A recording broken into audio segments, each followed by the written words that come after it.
Now, 1 year since 3 Jazeera journalists were arrested and jailed in Egypt, friends, family and colleagues talked about their hopes for their release and the risks and challenges facing journalists today. Australian journalist Peter Greste and two of his Al Jazeera colleagues, that's Canadian-Egyptian Mohammed Fahmy and Egyptian Bahir Mohammed, were sentenced in June to between 7 and 10 years to jail on charges including spreading lies to help a terrorist organization, and that's an allusion to the Muslim Brotherhood group, which is banned in Egypt. In Sydney, a mural depicting a black and white photograph of Greste was installed on one of the walls of the Media, Entertainment and Arts Alliance office to mark the 1-year anniversary of his detention on Monday, December the 29th.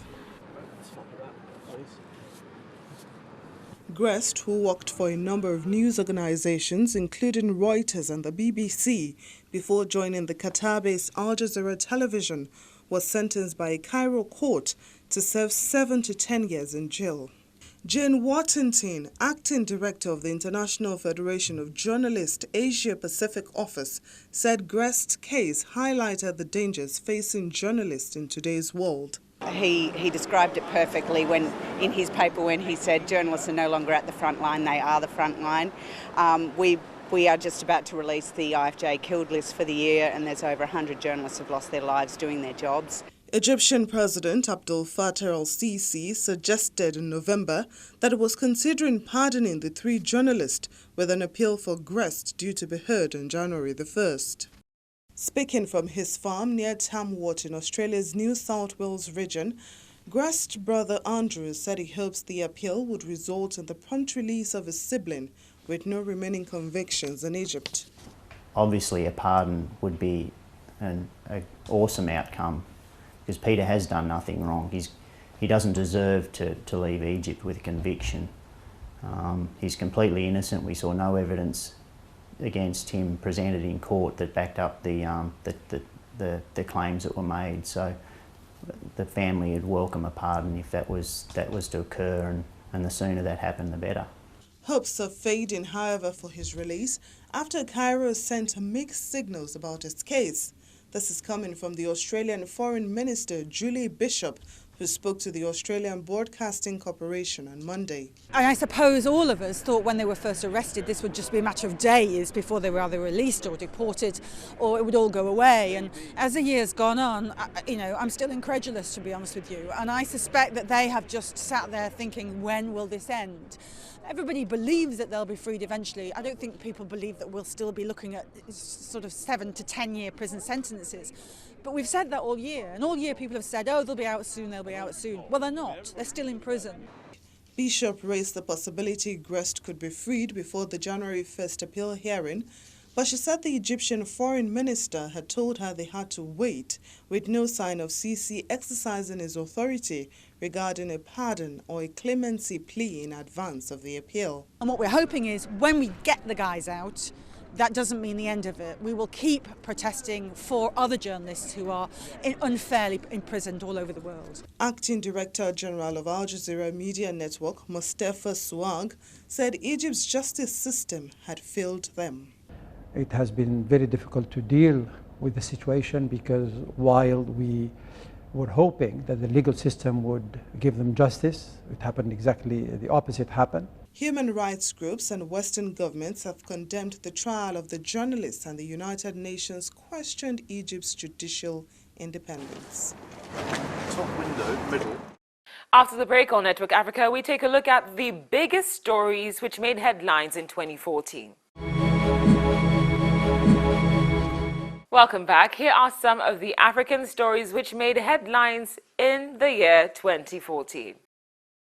In Africa's youngest country, South Sudan, fighting continued unabated.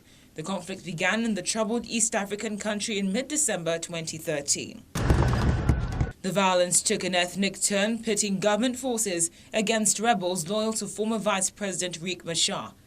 The conflict exacerbated ethnic tensions between President Salva Kiir's Dinka people and Machar's Nuer. A ceasefire deal in January 2014 collapsed, and negotiations in Addis Ababa failed to stop the fighting. During a 2-day visit to South Sudan in April, UN Refugee Agency UNHCR Chief Antonio Guterres and World Food Programme Chief Ephraim Cousin warned that the crisis would endanger millions of lives in the coming months if urgent action was not taken to put an end to the conflict and support the civilians who were battling to survive. Already 250,000 refugees that were in exile for 20 years came back, and that again in Uganda, in Kenya, in Ethiopia, and in Sudan. If peace does not come soon, we risk that they lose hope, and we risk this country to see its future entirely compromised. Also caught in the crossfire of fighting troops were civilians from the Central African Republic. Widespread violence in the former French colony had claimed thousands of lives since Seleka, that's a coalition of mostly Muslim northern rebels, seized power back in 2013. Attacks intensified in December that year when anti-Balaka militias drawn from the majority Christian population stepped up reprisals on Muslims. On Tuesday, March the 11th, a commission of inquiry set up by the United Nations Security Council began investigations on the scope and gravity of alleged human rights violations in the country by the Seleka and anti-Balaka militias. In a speech marking her first 100 days in office in May, the interim president, Catherine Samba-Panza, pledged to overhaul her government and make more representative, addressing mounting criticism of its failure to stem the violence that's displaced nearly 1 million people. She acknowledged there was widespread anger at her government's lack of progress and accepted that her decision to appoint a majority of ministers from her own eastern region had stirred resentment in the country. Since I came to power, the first goal that I've accomplished was the establishment of a dialogue with all parties, both national and international. Upon these consultations, I went to nominate the Prime Minister and to put in place a transitional government, according to the criteria I have announced in my declaration, namely a limited and integrated team respecting regional and gender balance. Political tensions also fled in the East African nation of Burundi, and opposition supporters clashed with police in the capital during a protest in late March. According to human rights activist Pierre Claver, members of the opposition Movement for Solidarity and Democracy Party were arrested and injured in the clashes. The police attacked the headquarters of the MSD party, shooting tear gas. But unfortunately, what we found out afterwards is that police had used live bullets and they injured up to 7 people. Even today, there are those who are still in the hospital. Critics of President Pierre Nkurunziza accused him of seeking to rewrite the constitution for his party's own gain and of behaving increasingly like a dictator. Burundi continues to face its worst political crisis since the end of its 12-year civil war, raising fears of new turmoil ahead of 2015's presidential election. Landlocked Burundi borders Rwanda, where Hutu extremists targeted ethnic Tutsis and moderate Hutus in the 1994 genocide. 2014 marked the 20th anniversary of the start of the genocide, and it was one of the darkest moments in Africa's history, and the West was blamed for doing too little too late to stop the killings. Rwanda has made remarkable gains in the last 2 decades, becoming one of Africa's fastest growing economies, but reconciliation remains an ongoing struggle. Away from the political sphere, one of the most controversial news events of 2014 was the trial of Olympic and Paralympic star Oscar Pistorius, which began on Monday, March the 3rd. He admitted to killing his girlfriend Riva Steenkamp by firing 4 shots into the locked door of a toilet cubicle in what he said was the mistaken belief an intruder was hiding behind it. The killing of Steenkamp, a 29-year-old model and law graduate, led to one of the most sensational trials in South Africa's recent history and cost him his reputation and his fortune. Pistorius, whose lower legs were amputated as a baby, became one of the world's most celebrated athletes after he became a Paralympic champion and then took part in the 2012 Olympics and other international events. The 28-year-old athlete is currently serving prison time after being convicted in October of culpable homicide following a 7-month trial. In Kenya, militant attacks linked to the Al-Qaeda-linked Somali Islamist group Al-Shabaab hit areas on the coast, the capital Nairobi, and the north of the country near the border with Somalia. Kenyans across various walks of life urged the government to be more proactive with security. There is somebody somewhere in government who is not working properly. I don't want to name names myself, but it is a government responsibility to secure its people. A government that does not offer security for its people has got no business. And that is an issue that requires a lot of discussion. Kenya's President Uhuru Kenyatta hit back at critics, telling them to stop blaming the government for rampant insecurity and play their part as individuals in securing the country.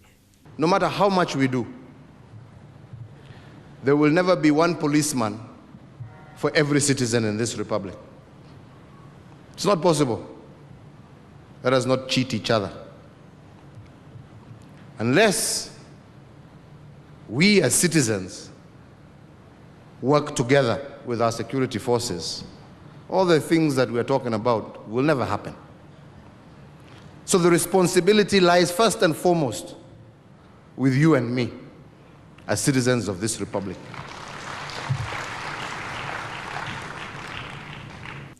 His remarks fueled growing discontent in the public, parliament, and the opposition.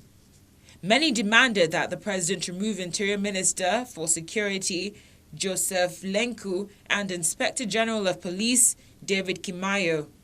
Kimayo resigned and Lenku was relieved of his duties by the president in early December. In the Democratic Republic of Congo, that's the DRC, opposition parties criticized the government following speculation that President Joseph Kabila could seek to remove the constitution's limit of 2 5-year presidential terms. Hundreds joined opposition leaders in demonstrations and raised fears of a return to political turmoil in the giant mineral-rich nation at the heart of Africa. And that's how we draw the curtains on this episode of Network Africa. Many thanks for watching. I'm Cynthia Arre. As always, I'd love to hear from you, so feel free to send me an SMS via the number on your screen. Until next time, stay blessed and proudly African, and a Happy New Year to you.